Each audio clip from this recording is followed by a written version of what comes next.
कृष्ण को लगा कि एक मेरा ऐसा भक्त है जो हमारे और राधा जी के संबंध के नाते यहाँ जल नहीं पी रहा है।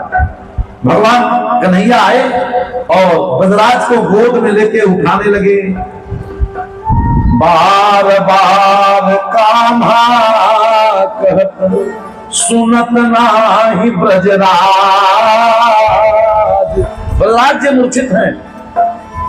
तब कृष्ण भगवान को लगा कि अब ये इनकी मूर्छा ऐसे जाने वाली नहीं है, और गए बरसाने में। और जब बरसाने में पहुंचे तो राधा रानी अपनी सखियों के साथ नृत्य कर रही थी, गाना बजाना चल रहा था। और जब कृष्ण भगवान को देखा तो राधा रानी ने कहा कि प्रभु इतने दोपहरी में आप आए।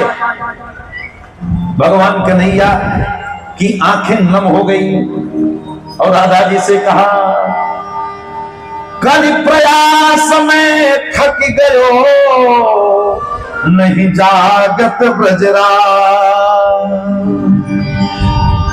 बरसाने के बीच में गिरो तुम्हारो बाप। राधा जी आपके पिताजी बीच में गिरे हैं, चल के उठाओ। राधा जी ने कहा कि मैं समझी नहीं।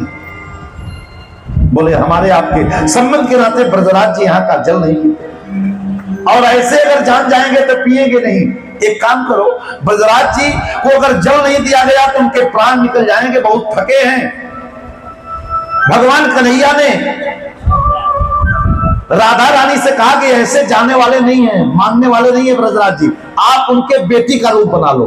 राधा जी रतिया बन गई और उनकी लड़की के वेश में पीतल की थाली में एक लोटा जल और 56 प्रकार का भोजन थाली में सजा के लेके आई और बोली पिताजी भोजन कर लीजिए। वो जाने की मेरी बेटी रास्ता में भोजन लेके आ गई। बोले बेटी मेरा गला सूख रहा था, बड़े समय पे आ गई। अब ब्रजराज को पता नहीं है कि मैं बीच में कहा हूं किया। और इसके बाद थाली और लोटा अपना समझ के लेके पहुंचे जब घर, तो रतिया सो रही थी। अपनी बेटी से कहे बेटी अगर तुम भोजन लेके बीच रास्ते में नहीं आते तो प्राण निकल जाते। रतिया ने कहा पिताजी मैं तो कहीं गई ही नहीं थी, मैं तो घर में थी। बोले नहीं आप हमको गई क्यों क्यों क्यों हंसी कर रही हो बेटी, सही सही बता दो ना। रतिया ने कहा नहीं पिताजी मैं तो यहीं पड़ी हूं, मैं कहीं गई नहीं। तब ब्रजराज की आंखों में आंसू आ गया। वो ब्रजराज ने कहा कि आज राधा रानी ने अपने हाथ से हमको भोजन पहुंचाया। आज भी ब्रजराज जी का मंदिर है वृंदावन में।